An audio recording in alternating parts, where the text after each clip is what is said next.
বিয়ে খেতে এসেছিস নাকি শরীর দেখাতে? শরীর দেখানোর ইচ্ছে হলে রাস্তায় যেয়ে দেখা, কোনো ভদ্র বাড়িতে এসব চলবে না। বলেই আমার চুল থেকে হেয়ার ব্যান্ড খুলে নিল। হুট করে এমন বাজে শব্দ কানে আসাতে পেছনে থাকা ব্যক্তিটির দিকে ঘুরে অবাক নেত্রে তাকিয়ে রইলাম। মুখ থেকে কোনো শব্দ বের হচ্ছে না, চোখ থেকে টুপটুপ করে অশ্রু ঝরতে লাগলো। চোখের পানি ফেললেই অসভ্যতা করার সার্টিফিকেট পেয়ে যাবি। ভাইয়া, তুমি এসব কি বলছো? এসব ন্যাকা কান্না বন্ধ কর। শরীর দেখিয়ে ছেলেদের আকৃষ্ট করার ধান্দা। কি বলছো? আমি এমন মেয়ে তোমার মনে হয়? তোর পিঠের মাঝ বরাবর জোড়া তিল আছে, বল আমি ভুল কিছু বলছি? সাথে সাথে বুকটা ধক করে উঠল। আর কোনো কথা না বলে দৌড়ে রুম থেকে চলে আসলাম। ঘৃণা হচ্ছে নিজের কাজের উপর, তার চেয়ে বেশি কষ্ট হচ্ছে ভাইয়া আমাকে এত বাজে মেয়ে ভাবে। লজ্জায় ঘৃণায় দু হাতে মুখ গুজে কাঁদতে কাঁদতে সোফায় বসে পড়লাম। মেঘ তিক্ত কথাগুলো বলে পূর্ণার দিকে তাকিয়ে আছে এক দৃষ্টিতে। এমন সময় কেউ মেঘের কাঁধে হাত রাখলো। পেছনে ফিরে দেখে রনিত। কি রে, তুই মেয়েটার সাথে এত বাজে বিহেভ কেন করলি?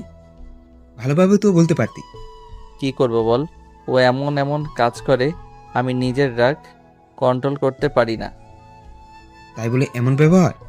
ও তোর বউ নাকি প্রেমিকা? ছাড়, বাদ দে তো, চল এনজয় করি।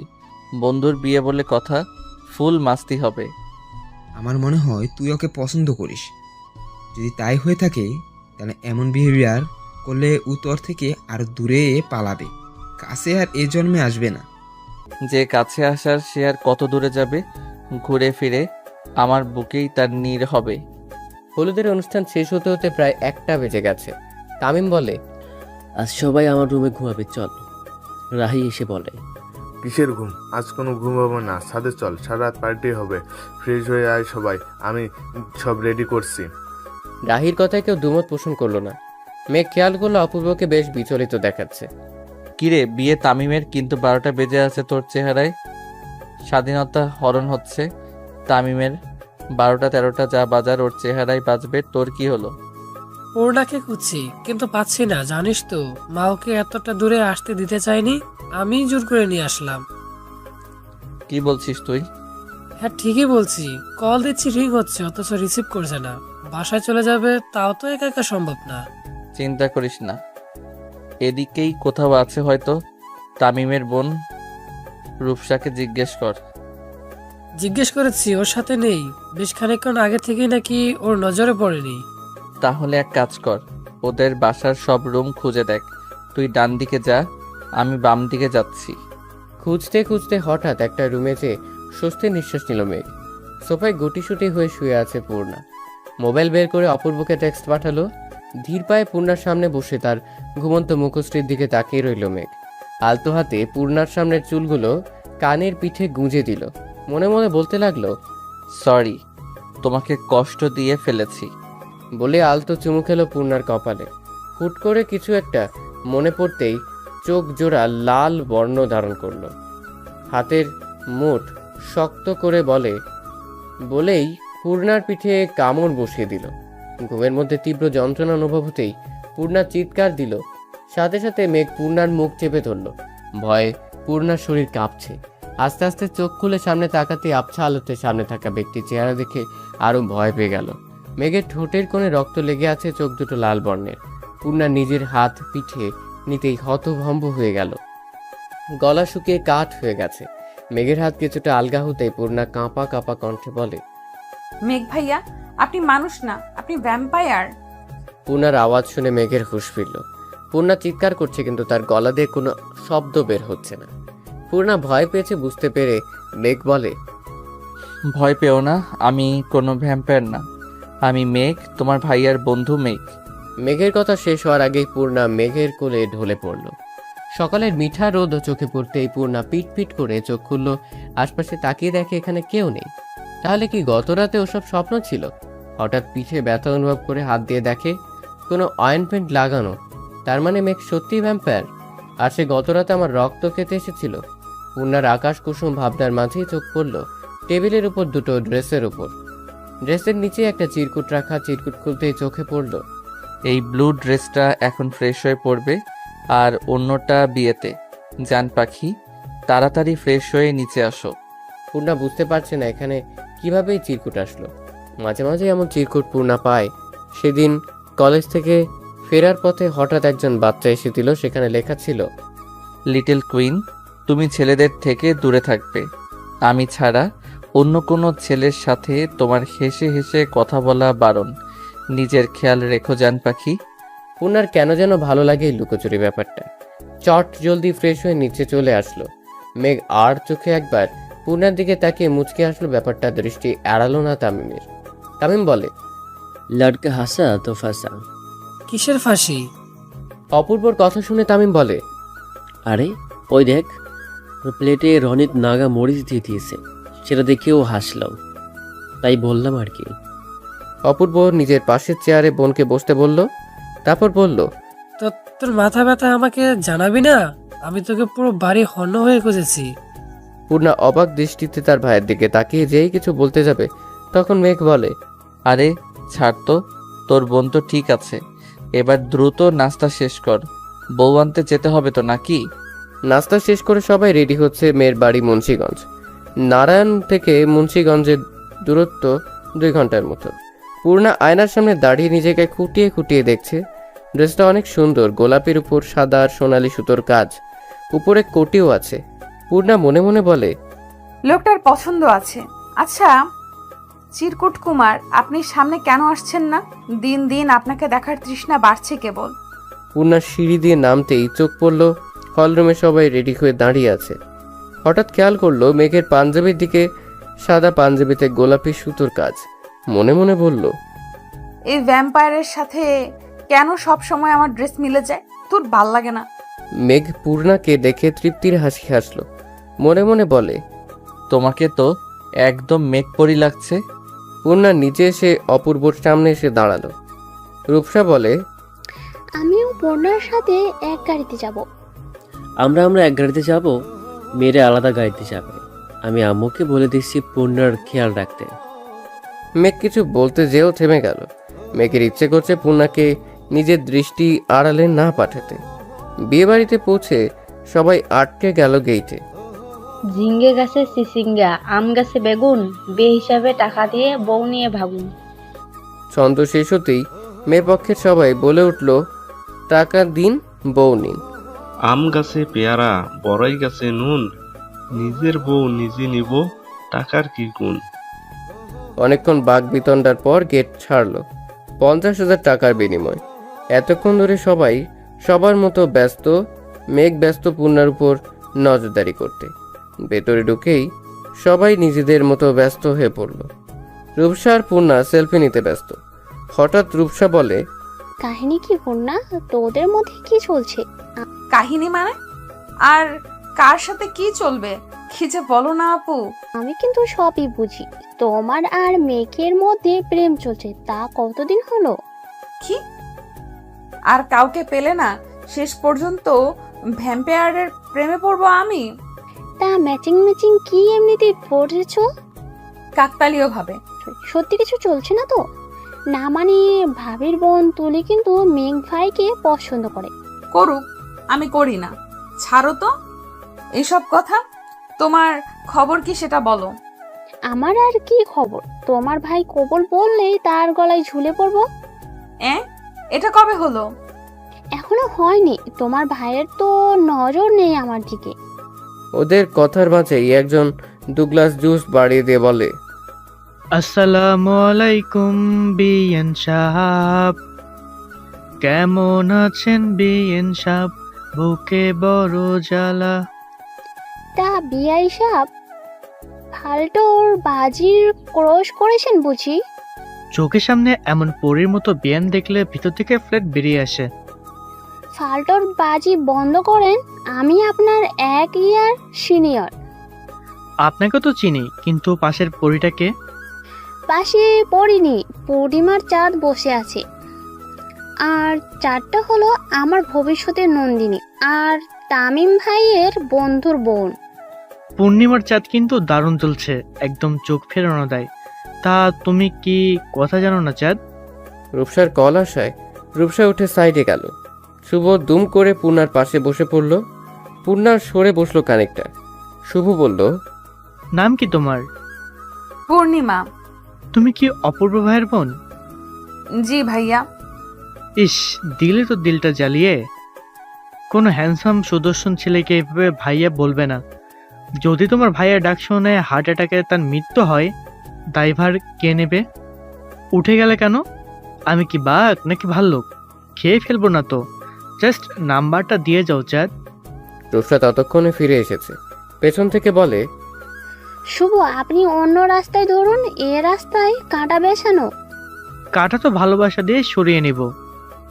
এবার কিন্তু বেশি হয়ে যাচ্ছে। রাগ করবে না বিএন সাহেবা, জাস্ট কিডিং। খেতে আসুন, এতক্ষণে বিয়ে পড়ানো শেষ। দূর থেকে দাঁড়িয়ে এসব দেখছে একজন। শার্টের দুটো বাটন খুলে দিয়ে নিজের হাত মুষ্টিবদ্ধ করে রাগ নিয়ন্ত্রণ করার চেষ্টা করলো। পূর্ণা রূপসা সামনের দিকে হাঁটছে। হঠাৎ মেঘ এসে বলে, পূর্ণা, একটু এদিকে আসো তো, তোমাকে অপূর্ব ডাকছে। পূর্ণা মেঘের পিছু পিছু আস্তে আস্তে বেশ খানিকটা দূরে চলে আসলো। হঠাৎ কি মনে করে পূর্ণা থেমে গেল। চারপাশে তাকিয়ে দেখে কোনো মানুষ নেই। এক সারিতে কতগুলো গাড়ি রাখা। পূর্ণা ভীত কণ্ঠে বলে, ভাইয়া কোথায়? মেঘ পূর্ণার হাত টেনে গাড়ির সাথে চেপে ধরে। ভয়ে পূর্ণা চোখ বন্ধ করে নেয়। কাঁদো কাঁদো কণ্ঠে বলে, প্লিজ আমাকে মারবেন না। আমার গায়ে আর কতটুকুই রক্ত আছে বলুন? আমি আপনাকে মোটা তাজা মানুষের সন্ধান দেব ভ্যাম্পায়ার ভাইয়া। Just shut up, nonsense. কথা বলা বন্ধ করো। আমি মেঘ, ইমতিয়াজ। তোর সাহস কি করে হলো ছেলেদের সাথে হেসে হেসে কথা বলার? আর বলবো না ভাইয়া, এখন এটা বললে তো হবে না, শাস্তি পেতে হবে এটার জন্য। প্লিজ ভাইয়া, আর কখনো এরকম করব না। মেঘ পূর্ণার একদম কাছে চলে আসলো। মেঘের নিঃশ্বাস পূর্ণার মুখে পড়ছে। মেঘকে যেন পূর্ণার কম্পিত ঠোঁট দ্রুত টানছে। পূর্ণা চিৎকার করার আগেই মেঘ পূর্ণাকে ছেড়ে দিয়ে বলে, এরপর থেকে এরকম হলে কিন্তু কোনো রেহাই নেই। পূর্ণা কিছু না বলে ছাড়া পেয়ে দ্রুত সরে আসলো। টিস্যু দিয়ে চোখ মুখ মুছে নিজেকে কিছুটা স্বাভাবিক করলো। এমন সময় মোবাইল মেসেজের নোটিফিকেশন আসলো। মোবাইল বের করে দেখে আননোন নাম্বার থেকে একটা টেক্সট। কিছু মানুষ দূরে থেকেও হৃদয়ের একদম কাছের, আর কিছু মানুষ কাছে থেকেও হৃদয় থেকে অনেক দূরে। আমার হৃদয়ের মানুষ তোমার মলিন মুখ দেখলে মনে হয় চাঁদে গ্রহণ লেগেছে। সবসময় হাসবে, তোমার হাসি পূর্ণিমার আলোর মতোই আলোকিত। মেসেজ পড়ে বেশ অবাক হলো। মোবাইল রেখে দিবে পার্সে, ঠিক তখন আর একটা টেক্সট আসলো। একটু হাসো, হাসলে তোমাকে দারুণ লাগে মায়াবতী। কোথায় চলে গিয়েছিলে নন্দিনী? তোমাকে খুঁজে খুঁজে পা ব্যথা হয়ে গেছে। চলো খেতে চলো। জামাইকে পড়াইতে হলে আগে নন্দিনীকে হাত করতে হবে। খাওয়া দাওয়া শেষ করে বিদায়ের পালা। বউ নিয়ে সবাই বাড়ি চলে আসলো। অপূর্ব বলল, আজ আমাদের বাসায় যেতে হবে, পরশু আবার দেখা হবে। তোরা এগো, আমি ড্রাইভারকে গাড়ি নিয়ে আসতে বলছি। মানা করে দে ড্রাইভারকে, তোরা আমার গাড়িতে ফিরবি, আমিও যাব বাসায়।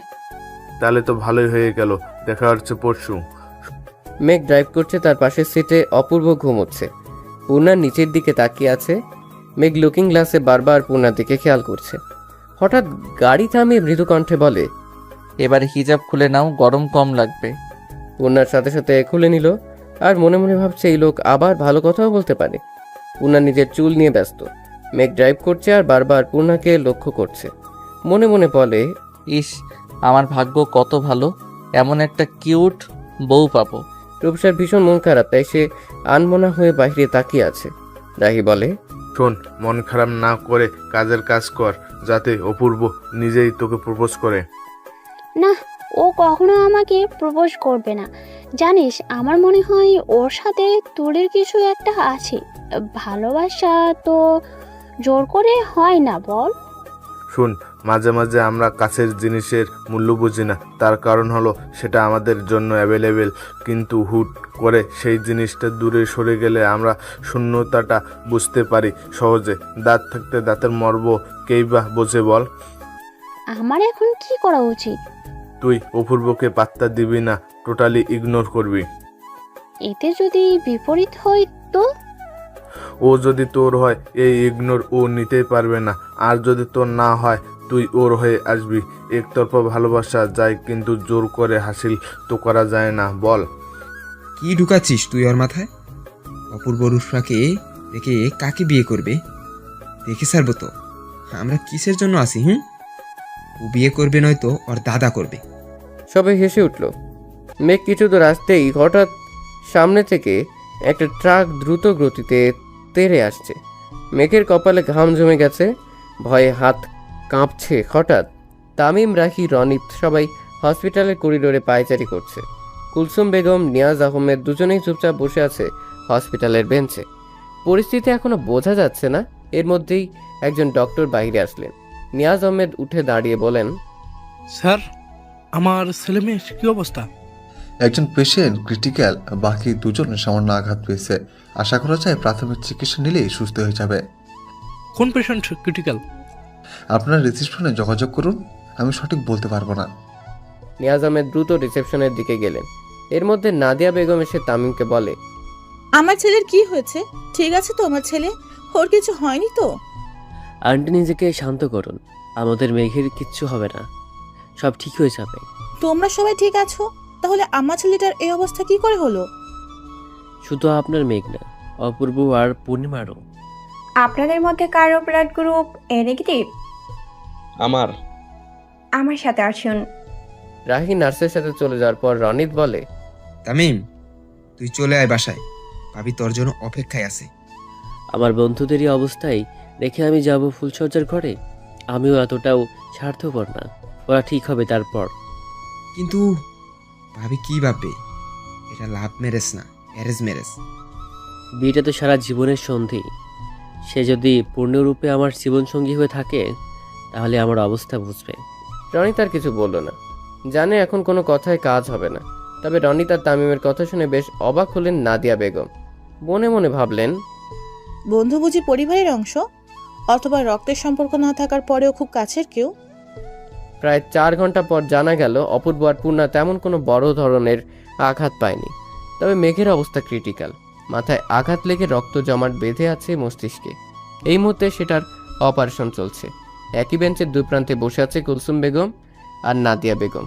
কাছাকাছি, তবুও তাদের দূরত্ব 1000 কোটি মাইলে। নাদিয়া বেগমের চোখ থেকে অনবরত অশ্রু ঝরছে। কুলসুম বেগমের মন যদিও চাইছে তাকে সান্ত্বনা দিতে, কিন্তু তার স্বামীর রাগ সম্পর্কে সে অবগত। আপাতত চাইছে না কোনো রকম অশান্তি হোক। অপূর্ব আর পূর্ণা মোটামুটি সুস্থ। আমি গাড়ি বের করতে বলছি ড্রাইভারকে, আমরা এক্ষুনি বাসায় ফিরবো। তোমরা পূর্ণাকে নিয়ে যাও, আমি মেঘ সুস্থ না হওয়া পর্যন্ত নড়ছি না এখান থেকে। একদম এসব আমি সহ্য করবো না। এক্ষুনি এই মুহূর্তে আমার সাথেই বাড়ি ফিরবে, এটাই ফাইনাল। আপনাদের পারিবারিক কী সমস্যা সেটা আমি জানি না, আর জানতেও চাই না।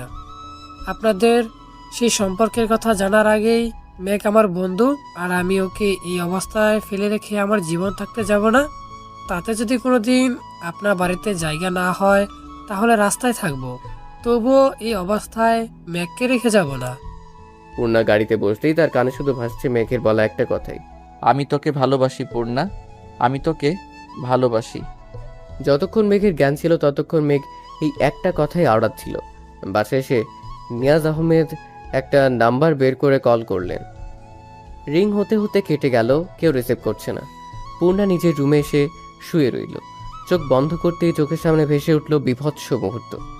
হঠাৎ গাড়ির নিয়ন্ত্রণ হারিয়ে বৈদ্যুতিক খুঁটির সাথে ধাক্কা খায়। সাথে সাথে মেঘ ছিটকে বাহিরে পড়ে যায়। পূর্ণা এপাশ থেকে ওপাশে পড়ে মাথায় হাতে আঘাত পায়। অপূর্ব দরজা খুলে লাফ দিলে একটা দেয়ালের সাথে বাড়ি খেয়ে সেন্সলেস হয়ে যায়।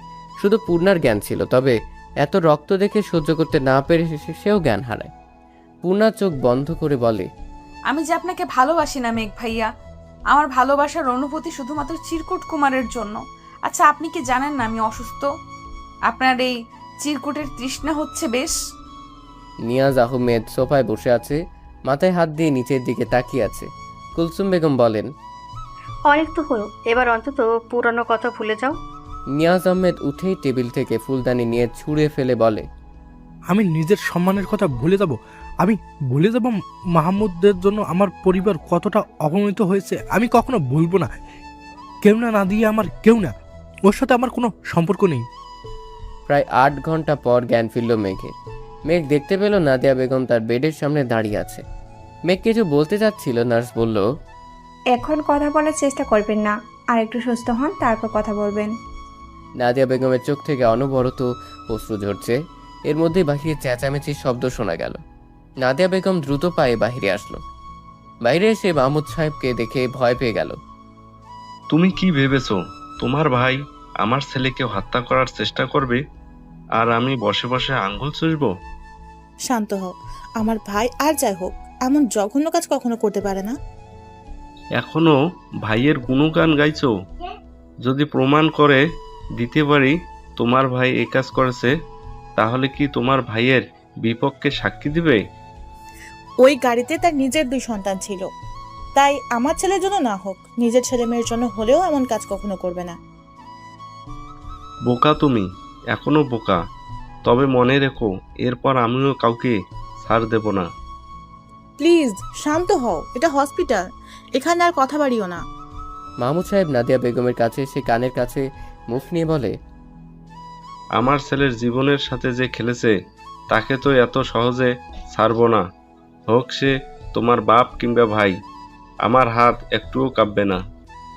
নাদিয়া বেগম নিশ্চুপ, তার কি বা বলার আছে সহ্য করা ছাড়া। এতক্ষণ অপূর্বকে খেয়াল না করলে হঠাৎ খেয়াল করে রাগে নিজের হাত মুষ্টিবদ্ধ করে নিল মাহমুদ সাহেব। নাদিয়া বেগম দ্রুত এসে মাহমুদ সাহেবের হাত আঁকড়ে ধরে বলে, দয়া করে এখন কোনো অশান্তি করো না। দেখতেই পাচ্ছ ছেলেটার হাতে আর মাথায় ব্যান্ডেজ করা। বড় সাপের দাঁত বিষ ভাঙতে হবে। আমার ছেলের আঘাতের বদলা ওর ছেলেকে আঘাত করেই নেব। অপূর্ব আগেই দেখেছে মাহমুদ সাহেবকে। মাহমুদ সাহেব প্রচণ্ড রাগী মানুষ, সে সম্পর্কে ধারণা আছে অপূর্বর। অপূর্ব কিছু ভাবছিল, তখন তামিম অপূর্বর দিকে ফোন বাড়িয়ে দিয়ে বলে, তোর বউকে সামলা, আমার মাথা খেয়ে ফেলছে। ভাই একবার তোর কণ্ঠ শুনিয়ে মেয়েটাকে ঠান্ডা কর, নয়তো ওর সাথে আমাকেও পাগল বানিয়ে ছাড়বে। মানুষের ন্যূনতম কমন সেন্স থাকে, তোমার কি তাও নেই? দেখছো আমরা কত টেনশনে আছি, তবুও বিরক্ত করেই যাচ্ছ। আমি বেঁচে আছি, এবার ঘুমাও। রূপসা নিঃশব্দে গল কেটে দিল। চোখ থেকে অবাধ্য নোনা জলগুলো বেহায়ার মতো গড়িয়ে পড়ছে। আমি বুঝি না, তোরা যাকে ভালোবাসিস তার সাথে এই রুট বিহেভিয়ার কেন করিস? তোরা মানে? আর কার প্রেম চলছে? মাথা ঠিক নেই, তাই তুই বলতে চেয়ে তোরা বলে ফেলেছি। কিন্তু কথা যেটাই হোক, এমন বিহেভ করার কোনো মানে নেই। কিছু অনুভূতি প্রকাশ করতে নেই। এখন কাঁদতে কাঁদতে ঘুমাবে, আর প্রশ্রয় দিলে 10 মিনিট পর পর কল দিবে। নিজেও শান্তিতে থাকবে না, আর আমাকেও না। এরপর জীবন চলছে স্রোতের মতো। প্রায় কেটে গেছে 3 মাস। এতদিনে একবারও কোনো রকম চিঠি বা টেক্সট আসেনি। পূর্ণা আনমনে হাঁটছিল ফুটপাত ধরে। খানিকটা পথ হেঁটে এসে রিক্সা নিল। রিক্সা কিছু দূর আসতেই চোখ পড়ল ফুটপাতে দাঁড়িয়ে একটা মেয়ের সাথে কথা বলছে।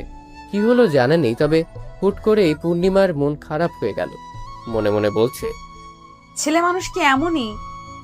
এই মাসখানেক আগে আমাকে প্রপোজ করলো, আমি রাজি হইনি, আর সাথে সাথে আরেক মেয়ে ঠিক করে নিল। পুরুষ মানুষের ভালোবাসা কচু পাতার পানির মতো, এর কোনো ভরসা নেই। চিরকুট কুমারও কি এইভাবেই বদলে গেল? সে তো কাছে না এসেই হৃদয় নিয়ে পালালো। সে কি জানে এই কিশোরী তাহার জন্য আঁচলে বাঁধিয়াছে জ্যোৎস্নার আলো? সেই আলোর ছোঁয়া কি তার পেতে ইচ্ছে করে না? পূর্ণা বাসায় ফিরে দেখে বাসায় খুব তোড়জোড় চলছে। বেশ অবাক হয়ে পূর্ণা বলে, আম্মা আজ কি ভাইয়ার বিয়ে? কিন্তু আমরা তো এখনো মেয়ে দেখতেই গেলাম না। তোকে বিদায় না করে দিয়ে বিয়ে করব নাকি? তোকে দেখতে আসছে। হ্যাঁ, আমাকে দেখতে আসছে মানে? আমি কি হাটের গরু নাকি চাইলে দেখা যাবে? তুই গরু না গাবি। এবার ফ্রেশ হয়ে কিছু খেয়ে রেডি হ, ওনারা চলে আসবে কিছুক্ষণের মধ্যে। ভাইয়া আম্মু এসব বিয়েটি আমি করব না। সামনে আমার পরীক্ষা, কই পড়ার জন্য প্যারা দিবা তা না, উল্টো বিয়ের জন্য প্যারা দিচ্ছ। আমি এত তাড়াতাড়ি বিয়েটি করব না, বলে দিলাম। অপূর্ব যা বলেছে তাই করো। ছেলে ভালো, ছেলের পরিবার ভালো, তাই আমরা দ্বিমত করিনি। আর দেখতে আসলেই বিয়ে হয়ে যাবে না, এটা প্রাথমিক দেখা। তারপর আমরা আরো খোঁজ খবর নেব। সব ঠিক থাকলে তবেই বিয়ে। নাদিয়া বেগম রান্না করছিলেন। এমন সময় মাহমুদ সাহেব এসে বললেন, তোমার ছেলের ভিসা প্রসেসিং শেষ, এবার তাকে বুঝাও আমি যা বলেছি সেটাই শেষ কথা। আমি কাউকে কিচ্ছু বোঝাতে পারবো না। তোমার আর তোমার ছেলের যা খুশি করো। আমি আর অন্তরা বরং তোমাদের ছেড়ে চলে যাই। রোজ রোজ এই অশান্তি আমার ভালো লাগে না। ভাইকে দেখে মুখে বুলি ফুটেছে, এত কথা আমি বুঝি না। তোমার ছেলেকে কিভাবে বোঝাবে সেটা তোমার ব্যাপার। ছেলের বাপ তো আর এক বেড়া, ছেলে আমার একার না। আর তোমার যেমন তেজ, ছেলের কি কম হবে? ছেলের আরো কয়েক কাঠি বেশি। আমিও দেখবো ওই নিয়াজ আহমেদের মেয়ে আমার ঘরের বউ হয়ে কিভাবে আসে। তুমি কি অতীত ভুলে গেছো? আমি যেভাবে তোমার ঘরে এসেছি সেভাবে আসবে। কিছুতেই আমি ওই মেয়েকে এ বাড়িতে আসতে দেবো না। দরকার বললে খুন করব, তবু আসতে দেবো না। মানুষ বয়স হলে একটু নরম হয়, এখন সেই যৌবনকালের মতো তেজ আর জেদ দেখাচ্ছ। আমি কাউকে কিছু বলবো না, তোমাদের যার যেটা খুশি করো। অন্তরা ভার্সিটি থেকে ফিরে বাবা মায়ের ঝগড়া শুনে বলে, বাবা, আমি হোস্টেলে থাকবো। ভার্সিটি এত কাছে, এরপরও হোস্টেলে থাকবে মানে? মানে খুব সোজা, রোজ রোজ তোমার ঝগড়া দেখতে দেখতে বিরক্ত।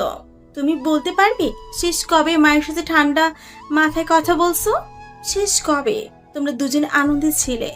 সব মানুষ একটু শান্তি চায়। সারাদিন ইউনিভার্সিটি কোচিং সব শেষ করে বাসায় এসে তোমাদের অশান্তি দেখতে হয়। এইসব আর ভালো লাগছে না। এই যে হোস্টেলে থাকবো সেটাই ভালো। তুই রুমে যা মা, আমি তোর জন্য ঠান্ডা ঠান্ডা শরবত করে নিয়ে আসি। মা, কতদিন এসব সহ্য করবে? এইসব সহ্য করার জন্য নিজের পরিবার ছেড়ে এসেছিলে? মারে, নিজের সংসার যেদিন হবে সেদিন বুঝবি কেন সহ্য করি। মা, এসব আমার আর ভালো লাগে না। সবার কি সুন্দর হ্যাপি ফ্যামিলি, আর আমার পরিবারে সবসময় অশান্তি। ওসবে নজর দিস না, তুই তোর মতো হ্যাপি থাক। আম্মু, আজ তোমাকে নিয়ে বিকেলে বের হব, রেডি থেকো। কই যাবি? ঘুরবো, খাবো, আনন্দ করব। আচ্ছা, তাই হবে। এবার যা, ফ্রেশ হ, আমি জুস নিয়ে আসছি। নাদিয়া বেগম অন্তরাকে জুস দিয়ে নিজে রুমে গেলেন। মাহমুদ সাহেব নাদিয়া বেগমকে দেখেই বলে, তুমি তো এটাই চেয়েছিলে। কিসের কথা বলছো? ছেলে মেয়েকে আমার থেকে দূরে সরিয়ে দিয়েছো। ওরা নিজের বাবাকে ঘৃণা করে, অপছন্দ করে। এসব তুমি কি বলছো? তোমার জন্য আমি নিজের সব ছাড়লাম, আর তোমাকে আমি তোমার সন্তানদের থেকে দূরে সরিয়ে দিব? ওরা তোমার নিজের সন্তান, কিন্তু তোমার কিছু ভুলে এই দূরত্ব তৈরি হয়েছে। কতবার বলেছি ছেলে মেয়ের সামনে কোনো রকম তর্ক করবে না। ওরা বড় হয়েছে, এখন সবটা বুঝতে শিখেছে, এখন আর ছোট নেই, তাই আমাদের এখন বুঝতে হবে ওদের। মেঘ একটার পর একটা সিগারেট শেষ করছে। অর্পা এসে মেঘের হাত থেকে সিগারেট নিয়ে ফেলে দিয়ে বলে, তোর কি দেবদাস হওয়ার শখ জেগেছে? তাহলে এখানে বসে না থেকে কোনো বারে যা। অর্পা, তুই তোর কাজে যা, আমাকে ডিস্টার্ব করিস না। করব, 100 বার করব। তুই কি দেখতে খারাপ নাকি? তোর কোন দিক দিয়ে কমতি আছে? তাহলে কেন একটা মেয়ের জন্য নারায়ণগঞ্জের দেবদাস হচ্ছিস? মেঘের কমতি নেই, তবে যাকে ভালোবাসি তার কমতি আছে। আমি নিজের ভালোবাসার মানুষকে অন্যের হতে কিভাবে দেখব? ইয়ার বাদ দে না, একটা যাবে আরেকটা আসবে, আবার কারো প্রতি ভালোবাসা জন্মাবেই। ভালোবাসা এত সহজ না। প্রেমে পড়া সহজ, প্রেম বারবার আসে, কিন্তু ভালোবাসা একবার আসে আর নিঃস্ব করে দিয়ে যায়। তোর যা ইচ্ছে কর, কিন্তু কোনো রকম নেশা করা চলবে না। এক কাজ কর, তোদের সব ফ্রেন্ডদের নিয়ে ট্যুরে যা। তুই শ্বশুরবাড়ি কবে যাচ্ছিস? তোদের বাসায় যাইনি, খবর পেয়ে তোকে দেখতে আসলাম। আমি শ্বশুর বাড়িতেই ভালো আছি। দেখলি, তুইও ওই বাসায় যেতে চাইছিস না, অথচ মেয়েরা বিয়ের পর বাবার বাড়িতে যাওয়ার জন্য পাগল থাকে। ভাই, তুই ওঠ আর বাসায় যা, নয়তো তামিম, রাহি, রনিত কারো বাসায় যা। বাসায় যেতে পারি এক শর্তে। কিসের শর্ত? তুই আমার কলিজার টুকরো আয়রাকে নিয়ে বাসায় আসলে তবেই যাব। তাহলে আমার সাথেই চল, আয়রা গাড়িতেই আছে। চল তাহলে, আর দেরি কিসের? জানিস, আমার মন টানে না তা কিন্তু নয়, আমারও ইচ্ছে করে বাসায় আসতে, কিন্তু বাসায় এত ঝগড়া দেখতে ইচ্ছে করে না। এত সুন্দর সুখী ফ্যামিলি, তবুও রোজ রোজ অশান্তি। আর তুই ভালোবাসার আর মানুষ খুঁজে পেলি না। এই সম্পর্ক কখনো পূর্ণতা পাবে না। ওর বাবা আর আমার বাবা সাপ আর বেচি। আমার কি দোষ বল? আমি কি জানতাম নাকি বাবার জাতশত্রুর মেয়েকে মন দিয়েছি? একটা কথা বল, এখানে মামার রাগ দেখানো মানা চাই। তাদের এত অসম্মান হয়েছে, কিন্তু বাবার রাগটা বেমানান। নাকও কাটালো, আবার রাগও দেখায়। তাই কি উচিত ছিল না মামা আর নানা ভাইয়ের কাছে ক্ষমা চাওয়া? অথচ এখনও কত ইগো ধরে বসে আছে, আর আম্মুর সাথে রোজ রোজ সেটা নিয়েই ঝগড়া। আর ছোটবেলায় কি বলেছে, আম্মু নাকি অনাথ। মাঝখান থেকে আমারও নানা বাড়ির আদর থেকে বঞ্চিত হলাম। জানি না কি হবে ভবিষ্যতে, তবে পূর্ণাকে না পেলে আমি দেবদাস হব।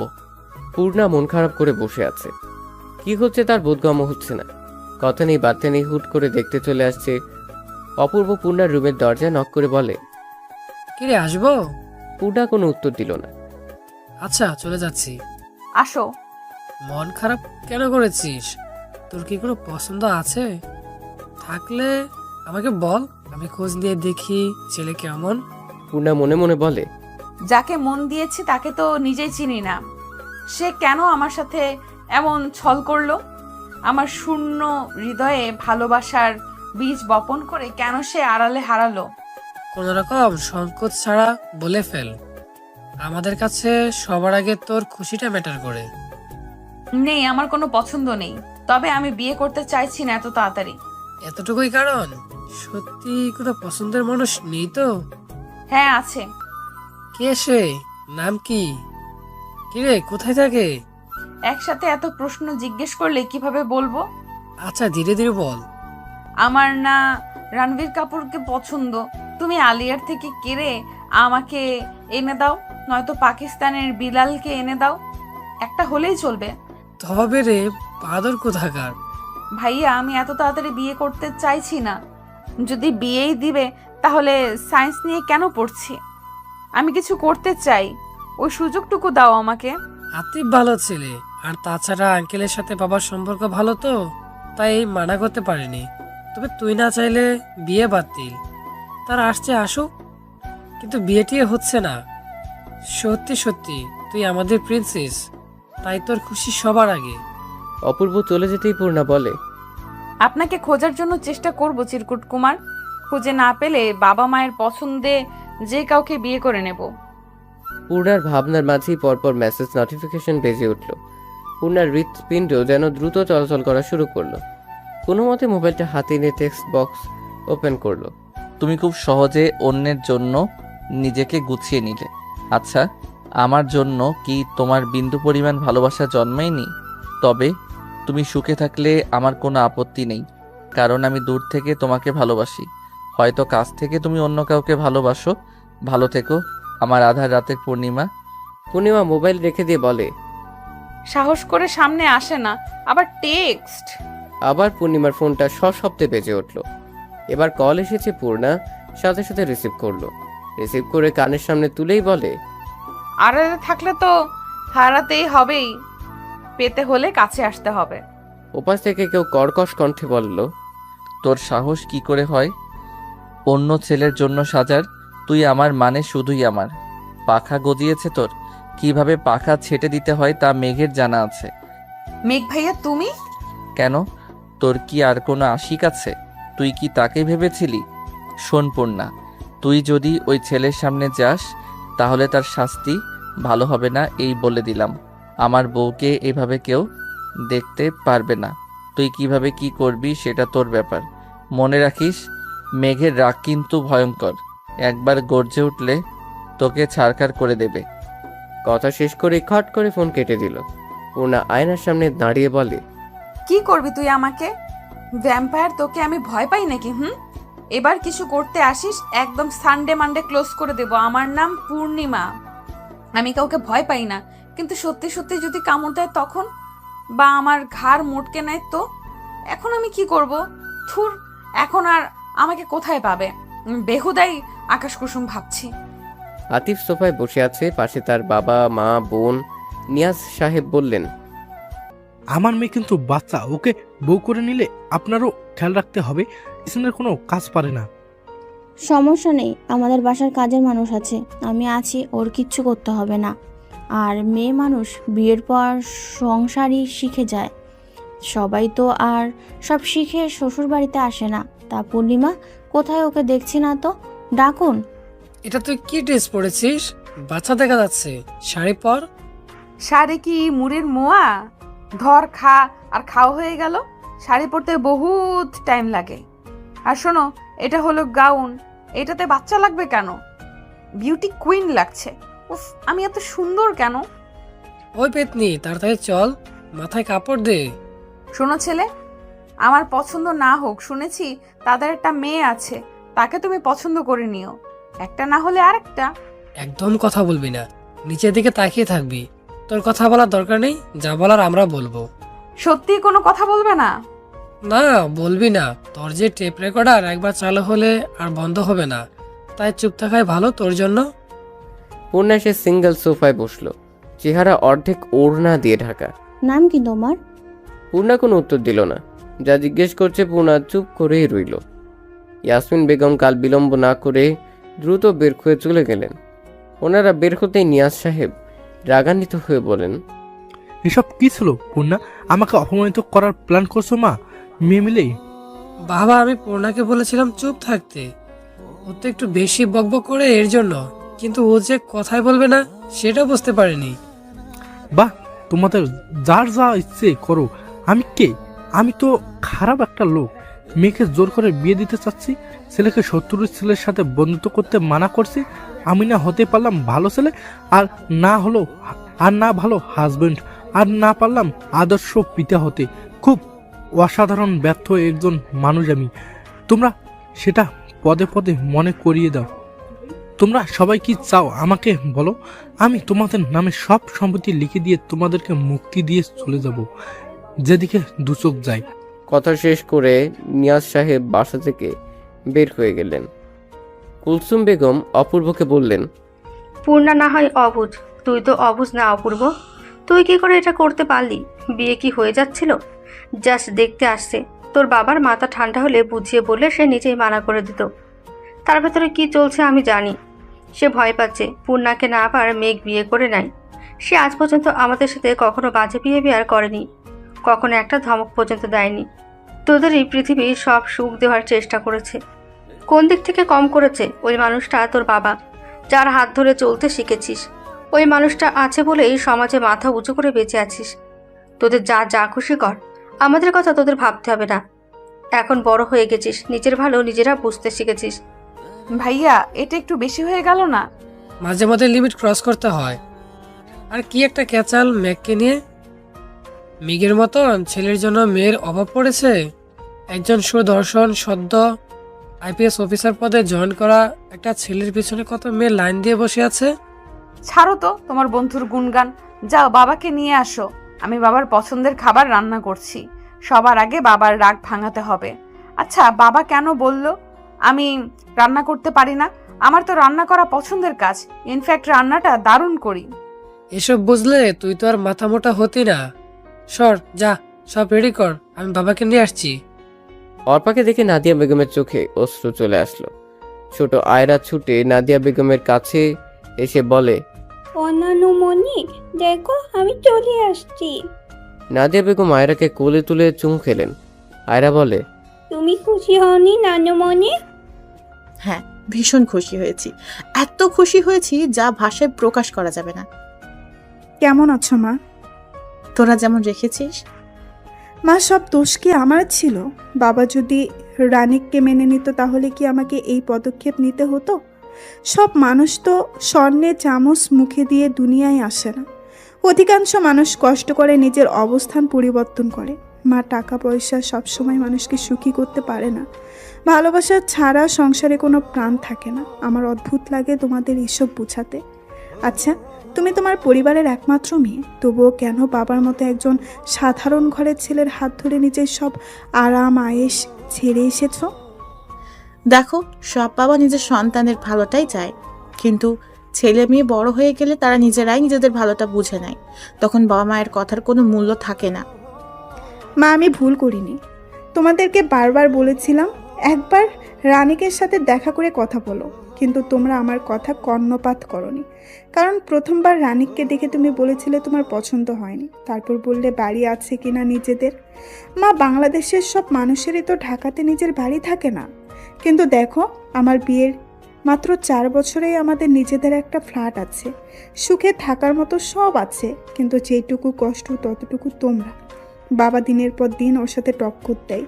মা, ওর বয়স কতটুকুই বা জ্ঞান, তবু আমার নিজের বাবা ওর প্রতিদ্বন্দ্বী। তারপরেও তোমাদের বাসায় কি করে আসি বলো? অন্তরা রুমে থেকে বের হয়ে আয়রাকে দেখে দ্রুত কোলে নিয়ে বলে, আমি কেমন আছো? চলো তো তোমার রুমে চকলেট খাবো। চলো। আমি অন্তরা আর আয়রা রুমে চলে গেল। মেঘ বলে, অর্পা, এসব পুরনো কাহিনী বাদ দে, যা নিজের রুমে যে ফ্রেশ হ। আর আম্মু, ওর জন্য আর আইরুর জন্য কিছু হালকা নাস্তা করে দাও। আমি ফ্রেশ হয়ে ঘুমাবো। এই যে অর্পা, রাতে কিন্তু তন্দুরি চিকেন পার্টি হবে। রাগ ফাগ করে আবার চলে যাস না। বাবা মায়ের সাথে রাগ করে কী লাভ? এর চেয়ে আয়রাকে যেমন ভুল করলে ক্ষমা করে দিস, তাদেরকেও ক্ষমা করে দে। অর্পা কথা না বাড়িয়ে নিজের রুমে গেল। মেঘ নিজের রুমে এসে শার্ট খুলে বিছানার উপর রাখলো। প্যান্ট খুলে 3/4 প্যান্ট পরলো। বেডে সোজা হয়ে শুয়ে পড়লো। হঠাৎ মনে পড়লো পূর্ণার কথা। চোখ খুলছে আর বন্ধ করছে। এমন করতে করতে কখন যেন ঘুমিয়ে পড়লো। পূর্ণার নিজের হাতে কাচ্চি বিরিয়ানি, জালি কাবাব, চিকেন ফ্রাই, ক্যাশনাট সালাদ রান্না করলো। সবকিছু শেষ করে হালকাভাবে রুম ডেকোরেশন করলো। এর মধ্যে অপূর্ব নিয়াজ সাহেবকে নিয়ে বাসায় ফিরল।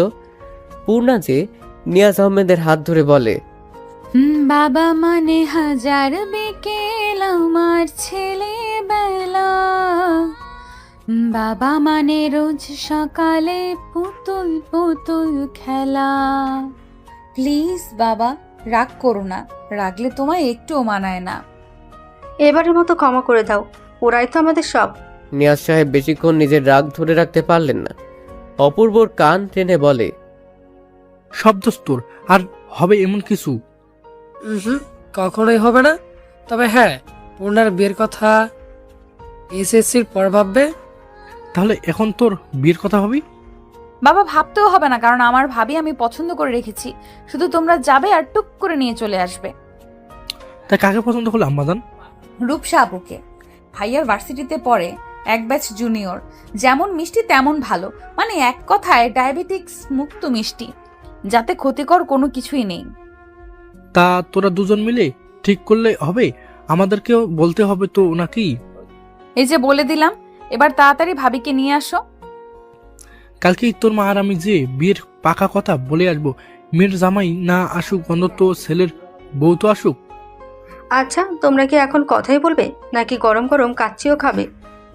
কুলসুম বেগমের কথা শুনে নিহাজ সাহেব বললেন, নিশ্চয়ই এটা আমার ছোট মেয়ের কাজ। হ্যাঁ, এটা আমার কাজ। এবার তাড়াতাড়ি টেস্ট করে বলো কেমন হলো। এই সাথে তুলনা হবে না। মায়ের হাতের রান্না পৃথিবীর সেরা রান্না। সবাই আনন্দ করে খাচ্ছিল। তখন কলিং বেল বেজে উঠল। অপূর্ব বলে, রনিতার মাহি এসেছে। ওরা যে শুনেছে কাচ্চির কথা, দেখো হাজির। তোমরাও খাও, আমি দরজা খুলে দিচ্ছি। অপূর্ব দরজা খুলে মেঘকে দেখে হতভম্ব। কিরে তুই? বাবা তো বাসা, এখন কি করব? তো আমাকে রেখে আনন্দ করবি তোরা, আর আমি বাসায় বসে কাচ্চির প্রশংসা শুনবো, তাই চলে আসলাম। এবার বল, হিটলার আঙ্কেল কোথায়? তার চোখ ফাঁকি দিয়ে তোর রুমে ঢুকতে পড়তে পারলেই হলো। সাবধান, ঢুকে পড়, আমি ম্যানেজ করে দিচ্ছি। কি রে, তুই ওদের দরজার সামনে দাঁড় করিয়ে রেখেছিস কেন? ভেতরে নিয়ে আয়, একসাথে খাই সবাই মিলে। না মা, তার দরকার নেই, তোমরা খাও। আমরা রুমে বসে একসাথে খাবো। আমি ওদের রুমে নিয়ে যাচ্ছি। বড্ড বেঁচে গেলাম। এমনিতেই পাপা আজ রেগেছিল। কেন? সবাই বলল অপূর্ব। অপূর্ব কথা শুনে সবাই হেসে বলে, যাক, রাস্তা ক্লিয়ার হলো। তবে কিসের রাস্তা? তোর বিয়ের রাস্তা। শালা তলে তলে বেবি ট্যাক্সি চালাও, আর আমরা কইলেই হরতাল। কতবার জিজ্ঞেস করেছি, কিরে তোর সাথে কি রূপসার কিছু চলছে? কি সুন্দর করে বলে, আরে এসব প্রেমের ড্রাইভারি করার সময় নেই। আর এখন দেখি সে মাস্টার। চুপ কর তো তোরা। মেঘের কথা শুনে সবাই চুপ হয়ে গেল। মেঘ বলল, আমরা এসেছি খেতে, আগে কাচ্চি খাই, তারপর ওর ক্লাস নিচ্ছি। অপূর্ব, যা খাবার নিয়ে আয়। আমি পূর্ণাকে বলে রেখেছি, ওর খাওয়া শেষ হলেই নিয়ে আসবে। চল কাচ্চি, আস্তে আস্তে এক গ্রান্ড লুডো খেলা হয়ে যাক। তামিমকে মিস করছি, বেচারা বইয়ের জালে আটকা পড়ে গেছে। তোরা খেল, আমি একটু রেস্ট করি। বলে বেডের পাশে সিঙ্গেল সোফায় শার্টের সব কটা বাটন খুলে শুয়ে পড়ল। ওরা তিনজন লুডো খেলায় মগ্ন। একটু কারো চোখ এদিক সেদিক হলেই রাখির চোরামি করবে। বাকির অভ্যাস এটা। তাই অপূর্ব তার রনিত পুরো মনোযোগ দিয়ে খেলছে। হঠাৎ করে খাবারের ট্রে নিয়ে পূর্ণার রুমে ঢোকে। পূর্ণার আওয়াজ পেয়ে অপূর্ব বলে, খাবার টেবিলে রেখে যা। ঘাড় ঘুরিয়ে তাকালো না। শুধু কোনো মতে মুখ দিয়ে বলল, পূর্ণা খাবার রাখে সামনে তাকিয়ে দেখে মেঘের উন্মুক্ত বক্ষ। একবার তাকিয়ে দেখে সরিয়ে নিয়ে সামনে তাকিয়ে বলে, ওরা তিনজন তো খেলছে, তাহলে এটা কে? পূর্ণার সামনে তাকিয়ে দেখে মেঘ এক দৃষ্টিতে পূর্ণার দিকে তাকিয়ে আছে। পূর্ণার বুক ধুক করে উঠল। মনে পড়ে গেল মোবাইলে দেওয়া থ্রেডস। পূর্ণা অপূর্বকে ডাকবে তার আগেই মেঘ পূর্ণাকে টান দিয়ে নিজের কোলে বসালো। মেঘ পূর্ণাকে নিজের সাথে মিশিয়ে নিল। পূর্ণার পিঠ মেঘের বুকের সাথে লেপ্টে আছে। পূর্ণা কেঁপে উঠল। কোনো মতে মৃদু কণ্ঠে বলল, কি করছেন? ছাড়ুন। নিজের বউকে কেউ ছাড়ে? কে বউ? কিসের বউ? আমি কিন্তু চিৎকার করব। একটু জোরে চিৎকার করবা, যাতে তোমার আম্মুর কান পর্যন্ত আওয়াজ যায়। প্লিজ ছাড়ুন। নিজের তো লজ্জা নেই, তাই বলে আমার লজ্জা খাবেন? লজ্জা খেতে সেই টেস্ট, তবে তার সাথে নুন মরিচ হলে আরো ভালো হতো। ছাড়ুন, কেউ দেখে ফেলবে তো। কেউ আমার বউকে যখন দেখে গেল, তখন আমি চাই সবাই এভাবে আমাদের দেখুক আর ধরে বিয়ে দিয়ে দিক। কিরে পূর্ণা, তুই কি করছিস? পূর্ণা মেঘের পাশে বসে বুক ধুক করছে। কি বলবে অপূর্বকে? ও আইডার পিক দেখছিল আমার ফোন থেকে। সর, যা নিজের রুমে। এত দেখার শখ হলে আমি তোকে অপরপর বাসায় নিয়ে যাব, সরাসরি দেখিস। এখন নিজের রুমে যেয়ে পড়তে বস। পূর্ণা যেন এই কথার অপেক্ষায় ছিল। দ্রুত বের হয়ে নিজের রুমে চলে আসলো। নিজের রুমে দরজা বন্ধ করে দরজায় হেলান দিয়ে জোরে জোরে নিঃশ্বাস দিচ্ছে। আচ্ছা, এই লোকটা এমন কেন? সে কি বোঝে না তার স্পর্শ আমাকে কেমন এলোমেলো করে দেয়? পূর্ণা, তুই কি দুই নৌকার মাঝি? তোর চিরকুট কুমারকেও চাই, আবার মেঘকেও ভালো লাগে। পূর্ণার মনের কথা শুনে বলে, ছি, না না, পূর্ণার মনে শুধু একজন আছে। আচ্ছা, সেই একজনটা কে? এবার তাকে খুঁজে বের করতেই হবে। আপনি আড়ালে বসে আমাকে দ্বিধায় কেন ফেলছেন চিরকুট কুমার? আমার এই হৃদয় যে বারবার অগোছালো হচ্ছে, আমি স্থির করতে পারছি না তাকে। মেঘ সোফায় হেলান দিয়ে বসে মিটমিট করে হাসছে। আচ্ছা, পূর্ণা কি কখনো বুঝবে দুটো মানুষ একই সত্তা? বুঝলে কি ও নিজে থেকে আমাকে ভালোবাসবে, নাকি ভুল বুঝে সরে যাবে? সরে আর কই যাবে? ভালো যখন বেসেছি, তুলে নিয়ে বিয়ে করব। পূর্ণা শুয়ে আছে, মনের মধ্যে কেমন একটা অস্থিরতা। হঠাৎ মেসেজ টোন বেজে উঠল। মোবাইল হাতে নিয়ে মেসেজ ওপেন করে দেখে, তুমি আমার সদ্য ফোটা বেলি, যার শুভ্রতা আর মাতাল করা ঘ্রাণে রোজ মরি আমি। পরপর আরো 3টে টেক্সট আসলো। পূর্ণা রিপ্লাই করলো, আড়ালে স্বপ্নের জাল বুনলে সে স্বপ্নও পূর্ণতা পায় না। ভালোবাসলে দূর থেকে নয়, কাছে এসে বলতে হয় ভালোবাসি প্রিয়। আপনার প্রতি অনুভূতিকে আমি ভালোবাসা বলবো নাকি ভালো লাগা জানা নেই, তবে কালের বিবর্তনে আপনিও হবেন কোনো অতীত। এই প্রথমবার পূর্ণার রিপ্লাই। মেঘ বেশ খানিকটা সময় মেসেজের দিকে তাকিয়ে থেকে বলে, তুমি তো সদ্য ফোটা বেলি নও, তুমি হলে পূর্ণাঙ্গ পূর্ণিমা। তা ভাই, তুই কবে থেকে একা একা কথা বলতে শিখেছিস? আরে ও মামা, বুঝিস না, প্রেমে পড়লে মানুষ কত কি করে। থাম তোরা, দেখ তো ওর মাথায় কোনো গন্ডগোল আছে নাকি? পাবনায় সিট বুকিং দিতে হবে নাকি? এসব কিছুই করতে হবে না, বিয়ে করতে হবে, বুঝলি? এই, কবে বিয়ে করেছিস? কাকে বিয়ে করেছিস? আমাদের প্ল্যান অনুযায়ী তুই বিয়ে করবি রাজশাহীতে। মামা, তুই নিজে বিয়ে করছিস ঘরের চিপায়, আর মেঘকে বলছি রাজশাহী। আমাদের প্ল্যান ছিল তো এক একজন এক এক জেলায় বিয়ে করব। রাখ তোদের বিয়ে। সামনে কাচ্চি নিয়ে আর কথা শুনে পেট ভরবে না। এখন কাচ্চি খেতে হবে। কি ঘ্রাণ বের হচ্ছে! তোরা তো বিয়ে সব মুখে মুখে করবি, বিয়েও করবি না, আর পেট পুরে খাওয়াও বিয়ে। তোরা তো বিয়ে সব মুখে মুখে করবি, বিয়েও করবি না, আর পেট পুরে খাওয়াও হবে না। এর চেয়ে সামনে কাচ্চি আছে, খেয়ে নি, তারপর তোদের আসারে গল্প শুনবো। হাত ধুয়ে বড় ডিশে একসাথে খাওয়া শুরু করলো 3জনে। অপূর্ব বলল, কাল রূপসাকে দেখতে যাবে বাবা মা? দেখতে মানে কালকেই পাকা কথা বলে আসবে। আরে তাহলে তো ভালোই, বন্ধুর বোনকে বিয়ে করার রেওয়াজ চালু হয়ে গেল। এরপর মেঘের পালা।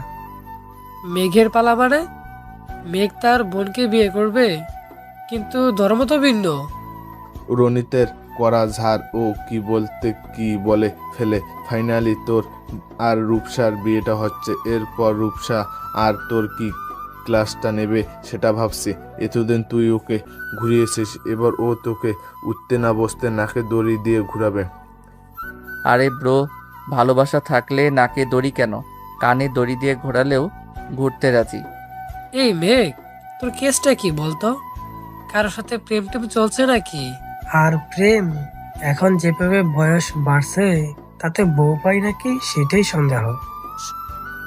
মামান, এটা না বলে বল তোর বোনকে পাবো নাকি, সেটা বাবার বিষয়।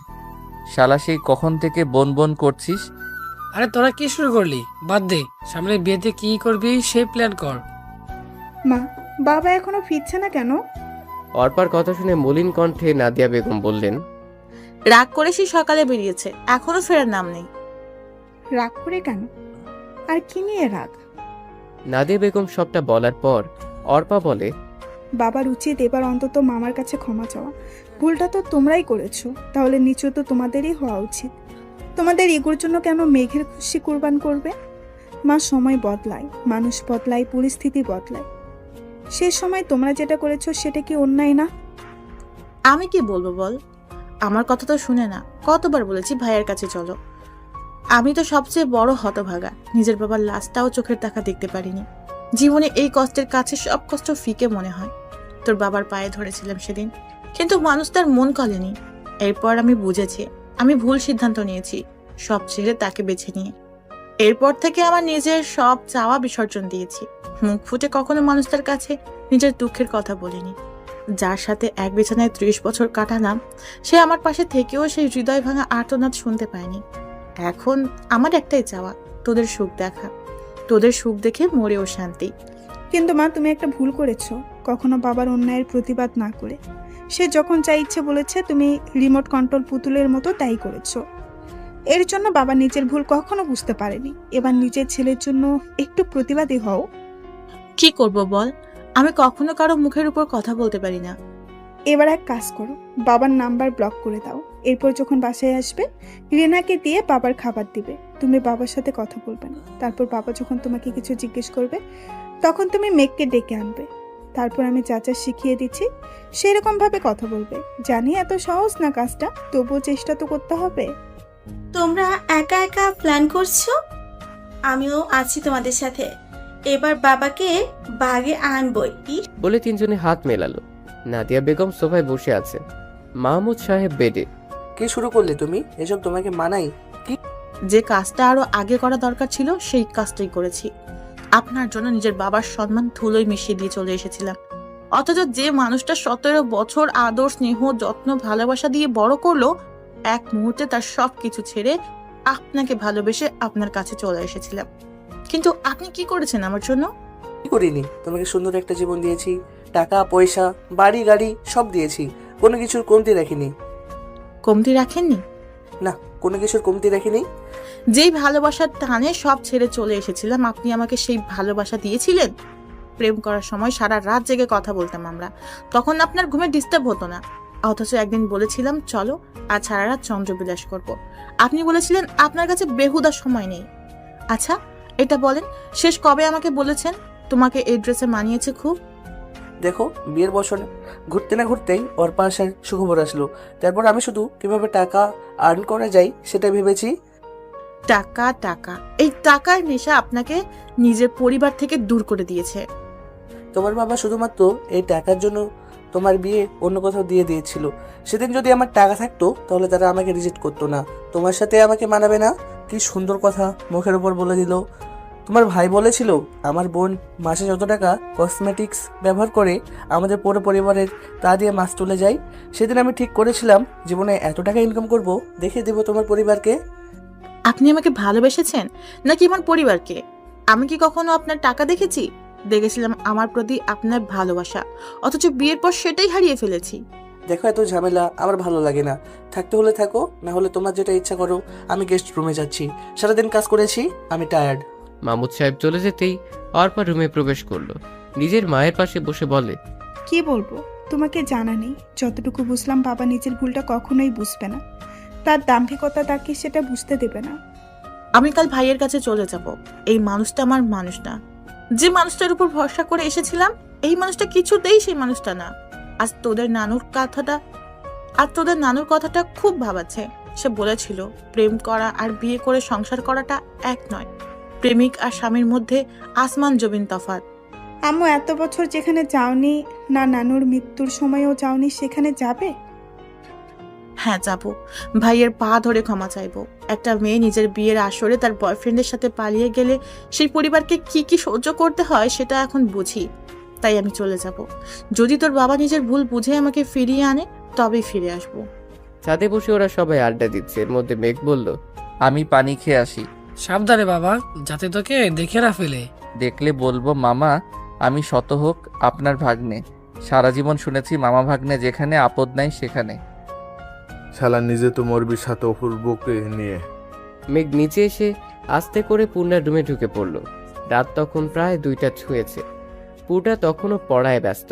হঠাৎ করে মেঘকে দেখে বলে, আপনি? পূর্ণার কথা হয়তো মেঘ শুনতে পায়নি। আস্তে করে এসে পূর্ণার পাশে বসে বলে, আমার ভাই পাঠিয়েছে তোমাকে পড়াতে। আপনি বললেই আমি বিশ্বাস করব? ভালোই ভালোই বের হন, নয়তো আমি চিৎকার করব। আমি জানি তুমি চিৎকার করবে না, যত হোক তোমার জামাইকে কেস খাওয়াবে না শ্বশুরের কাছে। আপনি যাবেন নাকি? কি পড়ছিলে দেখি? ফিজিক্স? এটা কোনো সাবজেক্ট হলো? তোমরা সুন্দরী মেয়েরা পড়বে কেমিস্ট্রি, রসায়ন। দেখুন, আপনি প্লিজ চলে যান। কেউ দেখে ফেললে আমার কিছু না হলেও আপনার চরিত্রে দাগ লাগবে। কবি বলেছেন সুন্দর মেয়েরা ফিজিক্স পড়বে না। ভালোবাসি সুইট বউ। উঠে দাঁড়িয়ে হুট করে পূর্ণাকে জড়িয়ে ধরে বলে, যেদিন তুমি বুঝবে সেদিন শুধু আমাকেই খুঁজবে। তারপর কানের কাছে মুখ এনে বলে, বুঝবে যেদিন, খুঁজবে সেদিন, জানি খুঁজবে সেদিন, পাবে না খুঁজে আমাকে। বলেই চলে গেল। পূর্ণার সাথে সাথে দরজা লক করে দিল। পূর্ণা নিজের বুকের ধুকপুক শব্দ শুনতে পাচ্ছে। আচ্ছা, এই মানুষটার স্পর্শ আমাকে এইভাবে এলোমেলো কেন করে দেয়? জগ থেকে এক গ্লাস পানি খেলো, জোরে জোরে শ্বাস নিয়ে নিজেকে শান্ত করার চেষ্টা করছে। কিছুক্ষণ পর আবার টেবিলে বসলো। মেঘ সিঁড়িতে আসতেই হুট করে তার কিছু একটা মনে পড়লো। তারপর মনে মনে বলে, মেঘ এত বড় ভুল কিভাবে করলি? পূর্ণা এক দৃষ্টিতে তাকিয়ে আছে খাতার দিকে। এই হ্যান্ডরাইটিং পূর্ণার খুব পরিচিত। পূর্ণা দ্রুত উঠে তার চিরকুটগুলো বের করলো। Same to same. পূর্ণার চোখ অশ্রু ঝরছে। সুখের অশ্রু নাকি কষ্টে সেটা বোঝা যায়। দ্রুত উঠে নিজের রুমের দরজা খুললো, আশপাশে তাকালো। না, মানুষটা আশপাশে নেই। দরজার পাশে দেয়ালে হেলান দিয়ে দাঁড়িয়ে চোখ বন্ধ করে আছে। ইচ্ছে করছে এখনই ছুটে যেয়ে মানুষটাকে জড়িয়ে ধরতে, একদম লুকিয়ে ফেলতে বুকের বাঁ পাশে। উফ, কি সুখ সুখ একটা অনুভূতি। পূর্ণার চোখে সবকিছু কেমন ভেসে উঠছে। মেঘের সব অসহ্য কাজগুলো ভেবেও কেমন চোখ মুখ লাল হয়ে উঠছে। কবি হয়তো ঠিক বলেছেন, প্রেমে পড়ার মতো সুন্দর আর স্নিগ্ধ অনুভূতি দ্বিতীয়টি নেই। কি অদ্ভুত সুখকর অনুভূতি। হঠাৎ কারো কণ্ঠে চোখ মেলে তাকালো পূর্ণা। কিরে, তুই এখানে কি করছিস? অপূর্বর কথা শুনে খানিকটা ঘাবড়ে গেল, তবুও নিজেকে সামলে বলে, ভাইয়া পানি আনবো টেবিল থেকে, কিন্তু একটু আগে ডাইনিং রুমে যেন কার ছায়া দেখতে পেলাম, তাই ভয় করছে। আরে বোকা, ওটা তো মেঘ ছিল। আর তুই আমার সাথে আয়, এত ভীতু হলে চলে? মেঘ ভাইয়া এখন কোথায়? কোথায় আবার ছাদে? তুই কেন জিজ্ঞেস করছিস? মনে হলো তুমি আমাকে মিথ্যে সান্ত্বনা দিচ্ছ, তাই কনফার্ম হলাম সত্যি আমাদের বাসায় এখনো আছে নাকি। আজ আমাদের বাসায় থাকবে ওরা। কিন্তু বাবা দেখে ফেললে? দেখবে কি করে? একটু পর রুমে এসে ঘুম দিব, উঠে দেখবো বাবা অফিসে। পূর্ণা এক গ্লাস পানি নিয়ে বলে, আমি রুমে যেয়ে খাবো। রুমে এসে দরজা বন্ধ করে বলে, ভালোবাসি আপনাকে, শুনছেন? ভালোবাসি আপনাকে। ইস, মনের কথা যদি মনের মানুষের কাছে পৌঁছে যেত কতই না ভালো হতো। উফ, এখন টুক করে তার মনের নোটিফিকেশন চলে যেত, তার পূর্ণা তাকে ভালোবাসি বলছে। আপনার নাম মনে আসতেই লজ্জা ঘিরে ধরছে কেন আমাকে? আমি কেন আগে বুঝলাম না আমার চিরকুট কুমার আপনি? আচ্ছা, ভালোবাসেন যখন, তখন মুখ ফুটে বলছেন না কেন? একবার তো অন্তত চোখে চোখ রেখে বলুন ভালোবাসি। আমার এত সুখ আমি কই লুকাবো প্রাণ? নিয়াজ আহমেদের সামনে মাথা নিচু করে বসে আছে নাদিয়া বেগম। কুলসুম, আমার চোখের সামনে থেকে সরে যেতে বলো। এত বছর পর কেন সব নাটক করছে তা বুঝতে পারছো তো? ভাইয়া, আমি ভুল করেছি, মানছি তো। প্লিজ ক্ষমা করে দাও। জানি এই ভুলের ক্ষমা হয় না, তবুও আমাকে আর পর করে রেখো না। 30টা বছর তোমাদের ছেড়ে একা কাটিয়েছি। মেয়েদের বিয়ের পর বাপের বাড়ি থাকে, সুখ দুঃখ ভাগ করে নেওয়ার আশ্রয়স্থল, কিন্তু আমার ছিল না। একা একা নিজেকে সামলেছি। আমি মানছি আমি ভুল করেছি, তবে এবার তুমি মেরে ফেললেও আমি ফিরে যাব না। দেখুন, আপনার সাথে আমাদের কোনো সম্পর্ক আগেও ছিল না, এখনো নেই। দয়া করে আমাদের সুখের সংসারে নজর দিবেন না? ভাইয়া এভাবে পর করে দিও না। আমি মাহমুদকে ছেড়ে চলে এসেছি। বাহ, খুব ভালো কাজ করেছেন। তা যখন আপনার বাবা মা মারা গেল তখন কেন আসলেন না? তখন তো কি নিজের বাবা মাকে শেষ দেখার ইচ্ছে হয়নি? এসব নাটক বন্ধ করুন আর বের হন আমার বাসা থেকেই। আমি সেদিন আসতাম, কেউ আমাকে আটকাতে পারতো না। 9 মাসের একজন গর্ভবতী মহিলা একা একা ঢাকা থেকে চট্টগ্রাম কিভাবে যেতে পারে? তোমাকে কতবার কল করেছি, তুমি কি করেছিলে ভুলে গেছো? আমার নাম্বার ব্লক করে দিয়েছো। মাহমুদকে বারবার বলছিলাম, পায়ে ধরছিলাম, কিন্তু সেও তো কম জেদি নয়। তোমাদের জেদের জন্য আমি নিজের বাবা মাকে শেষবারের মতো দেখতে পারিনি। আমার কারো প্রতি অভিযোগ নেই, তবুও চাই সব পেছনের কথা ভুলে সামনে এগিয়ে যেতে। কেন বিয়ে করেছিলি মাহমুদকে?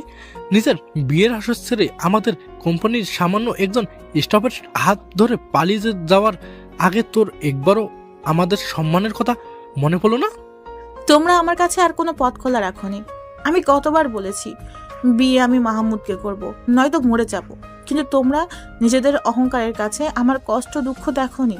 ঠিক আছে, আমি চলে যাচ্ছি, আর কখনো আসবো না। নাদিয়া বেগম দরজার কাছে আসতেই নিয়াজ আহমেদ দৌড়ে এসে বোনকে জড়িয়ে ধরে। বহু বছর পর দুই ভাই বোন নিজের কষ্ট অশ্রুপাতের মাধ্যমে প্রকাশ করছে। মাহমুদ সাহেবের ঘুম ভাঙলো বেলা 9টায়। ঘড়ির দিকে তাকিয়ে দ্রুত উঠে বসলেন। আশপাশে তাকিয়ে নিজেকে গেস্ট রুমে আবিষ্কার করে রাতের ঘটনা মনে করলেন। ধীর পায়ে নিজের রুমের সামনে যে আস্তে করে দরজা খুলে ভেতরে প্রবেশ করলেন। রুমটা একদম পরিপাটি। বেডের ঠিক মাঝখানে গ্লাসের নিচে একটা কাগজ দেখা যাচ্ছে। আশপাশে ভালোভাবে লক্ষ্য করলেন না, কারো উপস্থিতি টের পাওয়া যাচ্ছে না। হাত বাড়িয়ে কাগজটা হাতে নিলেন। কাগজের কালো অক্ষরগুলোতে চোখ বোলালেন। কাগজটা ভাঁজ করে ড্রয়ারে রেখে ফ্রেশ হয়ে নাস্তার টেবিলে আসলেন। নাস্তার টেবিল আজ ফাঁকা। নাদিয়া বেগম ছাড়া বাড়িটা মনে হয় মৃত।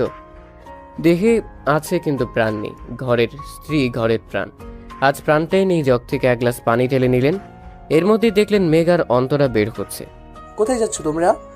অন্তরাকে হোস্টেলে দিয়ে আমিও একটা ব্যাচেলার রুম খুঁজে নেব। আম্মুকে ছাড়া এই বাড়িতে থাকা সম্ভব নয়।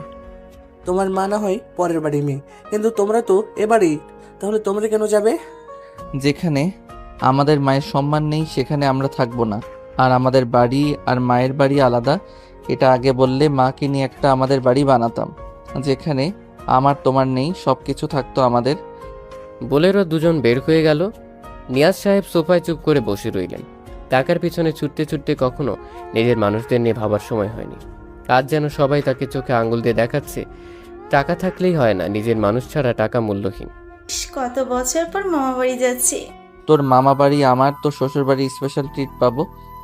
মামা তো ঝাঁটা মেরে তাড়িয়ে না দেয় আবার। চুপ, বেশি কথা। তুই যা, আমি রাতে আসবো। অন্তরাকে রিকশায় উঠিয়ে দিয়ে মেঘ দোকান থেকে একটা সিগারেট কিনে ধরিয়ে মনের সুখে টানতে টানতে প্রায় পূর্ণার কোচিংয়ের সামনে চলে এসেছে। পূর্ণা কেবল কোচিংয়ে ঢুকবে এমন সময় মেঘকে থেকে থেমে গেল। জোরে জোরে শ্বাস নিয়ে খানিকটা সাহস জুগিয়ে মেঘের হাত থেকে সিগারেট টেনে নিল। মেঘ সামনে না তাকিয়ে বলে, শালা, সাহস তো কম না, মেঘের হাত থেকে সিগারেট ধরিস? আপনি সিগারেট কেন খাচ্ছেন? আমি তো আপনাকে ভালো ভেবেছিলাম। তো ভালো ভাবতে কে বললো? দেখুন, এসব সিগারেট খাওয়া চলবে না। আমি অল্প বয়সে বিধবা হতে চাই না। মেঘ পূর্ণার হাত শক্ত করে ধরে হাঁটা শুরু করলো। কিছু দূর যে একটা সিএনজি ডেকে সেটাতে উঠে পড়লো। একটা অ্যাপার্টমেন্টের সামনে এসে সিএনজি থামলো। পূর্ণা বলে, কি করছেন? আমার পড়া আছে, সামনে আমার পরীক্ষা। ও থাকতে না খেয়ে থাকতে চাই না। এখন তুমি আমার সাথে আমার বাসায় যাবে, আমাকে নিজের হাতে রান্না করে খাওয়াবে। হোয়াট? আমি আপনার বউ হলাম কবে? মেঘ ভাইয়া এসব কি বলছেন? আমাকে কোথায় নিয়ে আসলেন? এটা তো আপনার বাসা না। কে বলেছে এটা আমার বাসা না? এটা তো আমাদের ছোট্ট সংসার। হাত ছাড়ুন প্লিজ ভাইয়া। আরেকবার ভাইয়া বললে সোজা লিপ কিস করব। চুপচাপ আমার সাথে চলো। পূর্ণা মেঘের সাথে একটা ফ্ল্যাটে ঢুকলো। মেঘ ডোর লক করতেই পূর্ণা কেঁপে উঠলো। মেঘ মুচকে এসে বলে, ভয় পাচ্ছ আমাকে? না, আপনাকে ভয় কেন পাবো? আপনি কি বাঘ নাকি যে খেয়ে ফেলবেন? মেঘ এক পা দুপা করে পূর্ণার একদম কাছে চলে আসলো। পূর্ণা চোখ বন্ধ করে কোনো মতে বলল, আপনি এটা করতে পারেন না। মেঘ পূর্ণার কোমর ধরে নিজের সাথে মিশিয়ে নিয়ে কানের কাছে মুখ নিয়ে বলে, পশু পাখিকে ভয় পাওয়ার কিছু নেই, তবে একজন প্রাপ্তবয়স্ক পুরুষের সাথে একাকী কোনো কিশোরী থাকলে তাকে তো ভয় পেতে হয়। পূর্ণা মেঘের পিঠ তার ধারালো নখ দিয়ে আঁকড়ে ধরল। দুজন শুধু দুজনের হার্টবিটের শব্দ শুনতে পাচ্ছে। মেঘ আস্তর করে পূর্ণার পিঠ থেকে ব্যাগটা নিয়ে পূর্ণার থেকে দূরে সরে আসলো। পূর্ণা তখনও চোখ বন্ধ করে জোরে জোরে শ্বাস নিচ্ছে। মেঘ পূর্ণার সামনে তুড়ি বাজিয়ে বলে, এই মিসেস মেঘ, সোজা কিচেনে যান আর আমার জন্য কিছু বানিয়ে নিয়ে আসুন। পেটের মধ্যে ইঁদুর দৌড়াচ্ছে। কিচেন কোন দিকে? তুমি যেখানে দাঁড়িয়ে আছো সেখান থেকে সোজা।